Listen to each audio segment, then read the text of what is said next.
So tell me, you run Dragon Scale Cybersecurity. We were talking a little bit earlier about what you do and who you help. Um, if you could just, I was curious, like, once again, like, remind me exactly what target you're looking for your cybersecurity, because I know you're a very competitive as far as pricing for what you do. I mean, that's the whole point is you serve a niche of people. And so kind Yes, of yes. dive in just a little bit more about that. Okay, yeah, no, no. Thanks for the question, Trey. And the niche that we're trying to get is the more underserved, those that are between five systems or users to about 25 to 30. Okay. Typically, those businesses, whether they're nonprofit, small businesses, they understand that they have a risk exposure, but they also are afraid of cost affecting their bottom line. What we're able to do is we're able to help them once they get above like 100. We can help them still, but typically they may have some on-site IT people, which we can basically augment them with cybersecurity expertise. Um, and bigger than that, they tend to start pulling in their own staff. But the smaller target for us are those dealing with PII, personal identifiable information, that are between 5 and 30 systems. Okay. So what is like one of the indicators of personable information? How do you say that? Oh, personal identifiable information. You can just say PII for short. It is Okay. definitely something that's out there that identifies you as who you are. So if it tells you, if it's like a social security number, your address, phone number, things that can be used to track down a specific person, then that's considered PII. If a Okay. company deals in that type of information, there are both federal laws and regulations um, and state laws and regulations that require that they keep that information safe. A person like myself with cybersecurity, we help not only make sure your systems are within compliance, but your processes and procedures are within compliance. And that sort of separates a cybersecurity professional from, and I'm going to throw up the air quotes here, an IT person. Okay. So most people think that like just putting in antivirus software is enough.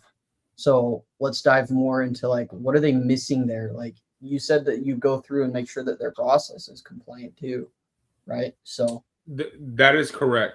Unfortunately, a lot of small businesses think that if they have antivirus, that solves their problem.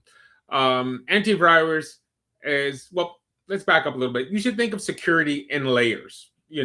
It's like putting on layers of clothes to protect yourself from weather. You should think of that. No one thing in security is going to stop anything. And if someone tells you that, they're not telling you the truth. Um, Antivirus, nowadays, we like to use what's called EDR, which stands for Endpoint Data and Recovery. Um, and that is a more advanced form of antivirus that protects the system not only from viruses, but malicious software and malicious activity using things like AI that knows that, hey, if this is Trey using his computer, he uses his computer a certain way all the time. When someone injects a virus or some malicious software, it starts doing things differently. Well, with EDR and an advanced form of antivirus, it says, hey, this behavior is off. So we need to stop this activity, warn Trey that there may be something wrong on his system. Now you couple that with, say, email protection, where you scan and process emails more thoroughly to make sure that no one's sending you something. So now you have two layers, one on the endpoint if something happens, another within the transition of that. And then third, set up your processes. How do you handle requests coming in from email? The human behind the keyboard is usually the target these days for malicious actors, to be truthful. wow. Okay. So because of AI, it's introducing more threats to their security, huh?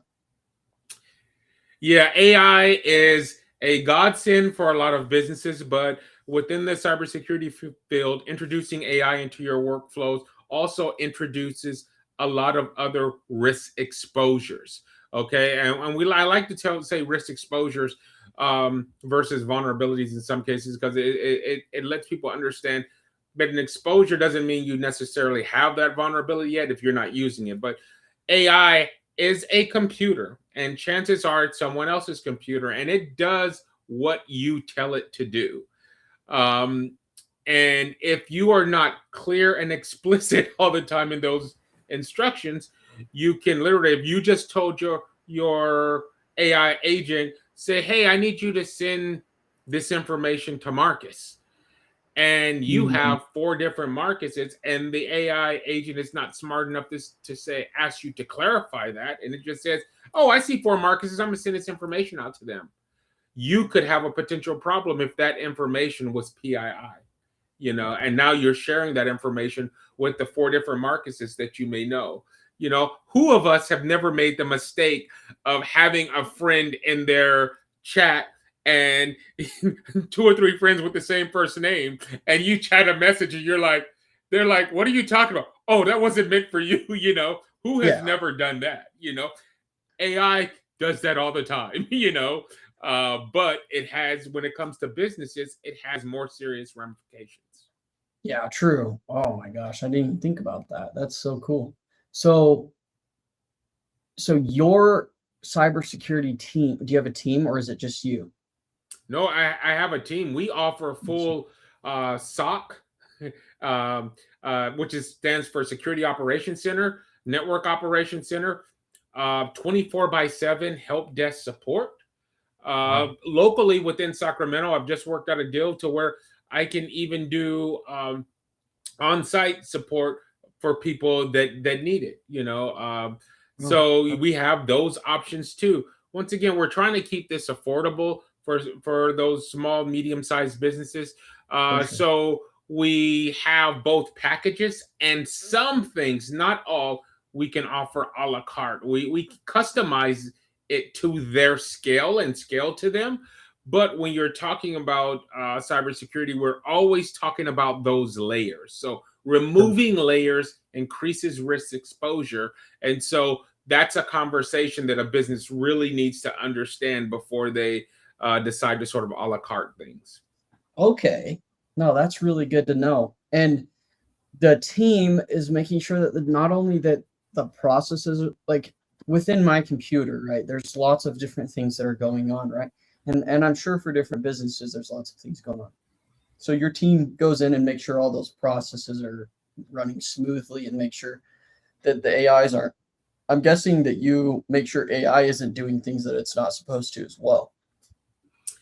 That's one part of it. One of the things that we do is we actually have what we call remote management software that allows us to update, patch your system, and Okay. monitor the behavior of the system with our Oh, EDR, which is another layer. So that's two layers that we just talked about: the remote managed monitoring software as well as the EDR, and both of those things help do exactly what you were just talking about. They maintain your system. Most users don't patch their systems regularly.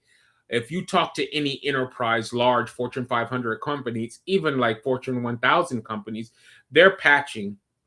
Matter of fact, they all know about Patch Tuesdays. That if you've never heard of Patch Tuesdays, then chances are you're not updating your systems correctly. There was a big notification about 6 months ago about routers that were not getting updated by their end users, because wow. they're home businesses. They're just like they use a home router, and these routers were basically, they sent out a note to everyone saying, "Hey, if you're not updating this firmware, your router is breached already."